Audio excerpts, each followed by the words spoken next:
Hello, and welcome everyone to a very special edition of the Lipid Insights podcast. I'm coming to you live from the NLA Fall 2025 Clinical Lipid Update in beautiful Scottsdale, Arizona. I'm your host, Dr. Peter Jones, and I couldn't be more excited about being here surrounded by a whole group of the brightest and most passionate professionals in our field. If you're tuning in from across the country, this podcast is your backstage pass to the ideas, conversations, and energy that make the CLU experience unforgettable. We've got a fantastic discussion ahead, so let me dive into this spirit of this NLA Fall CLU. Today, I'm here with Dr. Nihar Desai.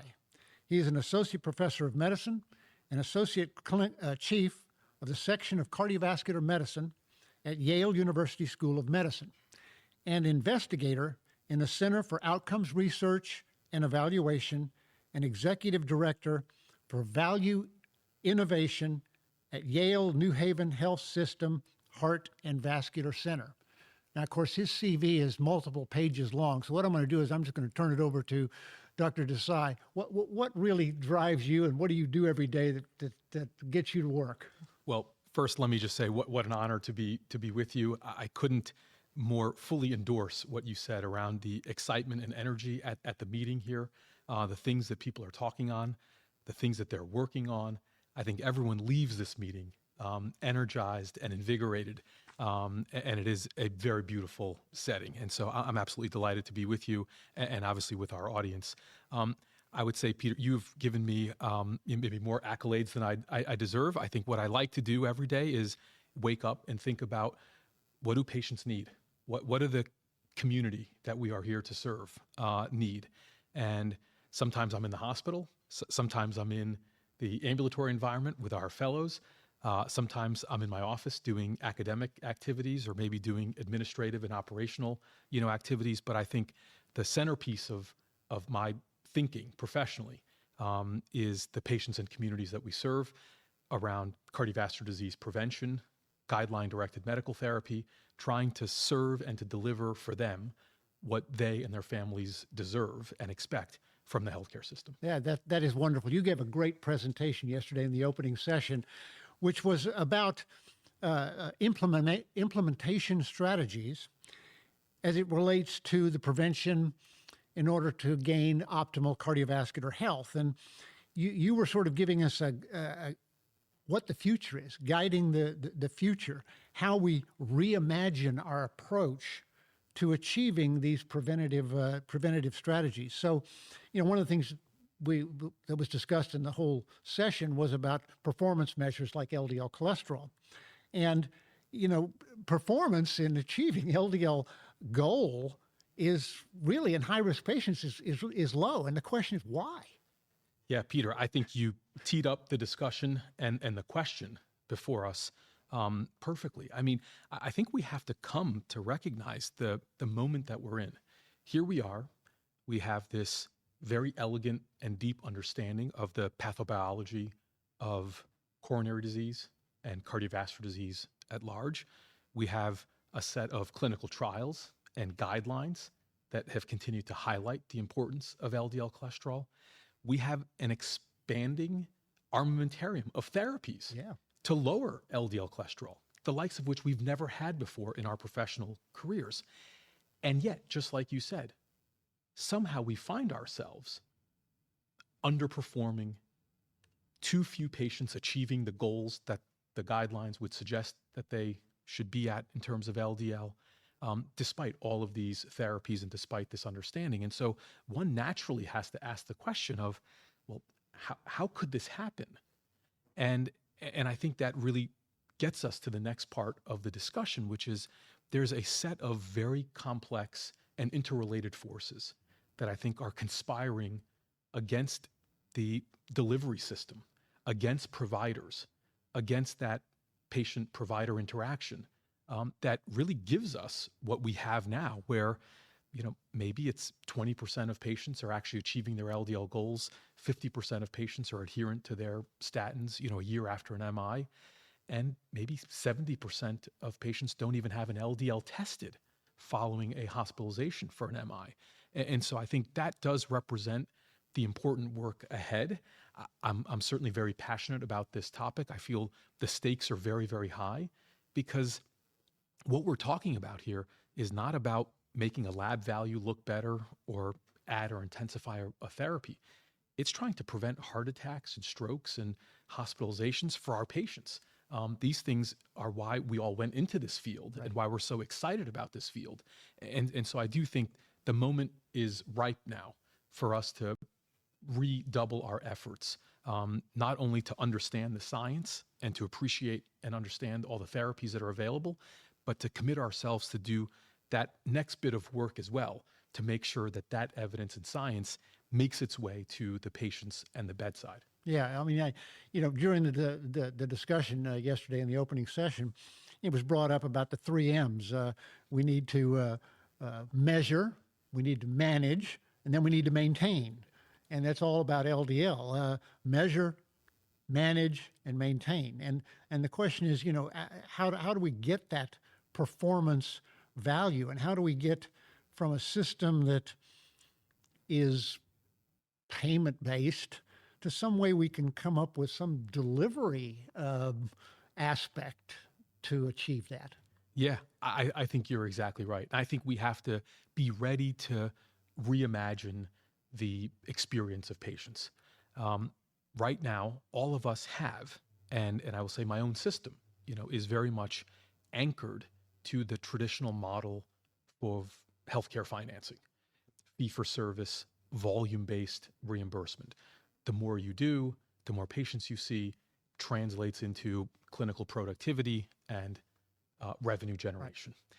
And I think increasingly, we all recognize, I think policymakers recognize, that for all the benefits of that model, there are some shortcomings and some blind spots. And increasingly, they're pushing us to a value-based model of healthcare financing where that revenue is tied not to the volume or intensity of service, but to the quality of care that's delivered, to the outcomes that are achieved for the patient, and to the efficiency of that care. And I will say, as a field and as a group of professionals that are gathered here, across discipline, across specialty, but that are very much interested in preventing cardiovascular disease and preventing cardiometabolic disease, I think we should embrace that transition because it actually aligns perfectly with the work that we are all trying to do, where preventing events from happening, preventing hospitalizations, preventing the need for stents and bypass surgery is not only better for the patients, rewarding for their clinical teams, but then is also financially rewarded in that model. Wow, what an amazing concept that we actually can align the incentives in a way that traditional fee-for-service just doesn't do. Yeah, and what I'm hoping is that you and others will focus and help come together to what we call implementation science, get this concept to those payers so that they understand that we're not paying you just to see a patient, we're paying you to prevent future events, which are going to cost us a lot of money. And how can we do that? And what do you guys recommend?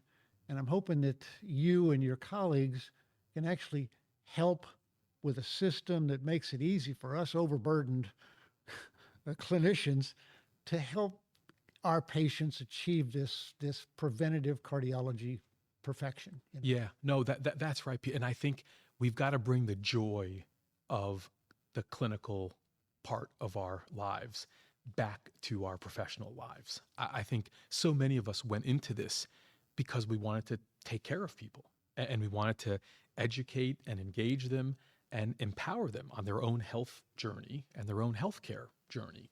And I think increasingly we feel maybe more and more disillusioned, more and more disengaged in that. And I really hope that we can leverage this moment while people are talking about payment reform and people are talking about other policy levers, but that we don't lose sight of this is fundamentally about the work that's done every day in offices and hospitals and other care settings, and that we can never lose focus that that is the essential part of our work and our jobs. It is, and what I'm hoping. I've really enjoyed this discussion. I hope our listeners have too, and gotten them a little fired up that maybe the future is going to be better and help change.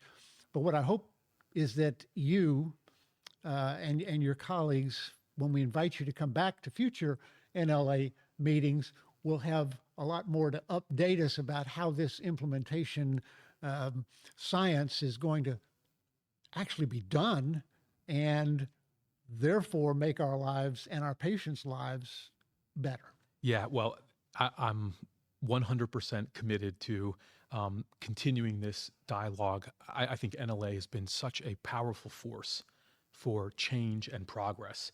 And so to you and the other leaders of NLA, I think the whole field owes you a real debt of gratitude for the advocacy work that you are doing and continue to do, but also to create forums like this one where people can really come and have a real exchange of ideas, and for us to come together as professionals that are interested in prevention.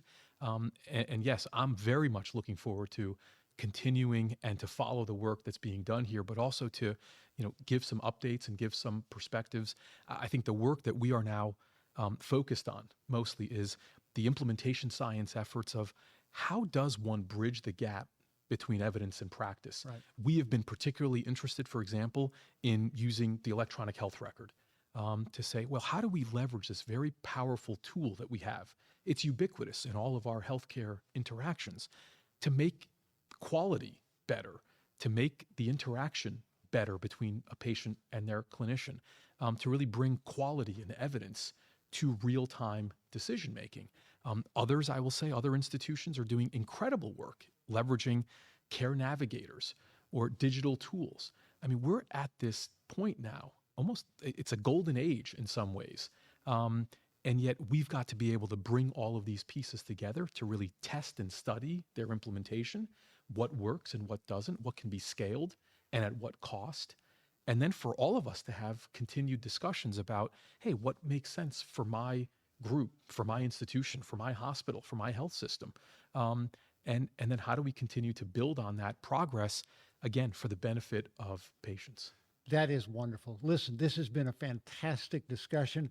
I'm excited about where this is headed, and someone like you leading this force. And we really look forward to having you come back to the NLA at some point with even more information and more positive updates to help us in this road we have in the long, I think, effort that we have to achieve optimal cardiovascular health in all of our patients. So what an honor it was for me. Thank you for the opportunity, for the discussion, and I'm certainly looking forward to our paths crossing again very, very soon. That's fantastic. Thank you so much. Appreciate it. Thank you.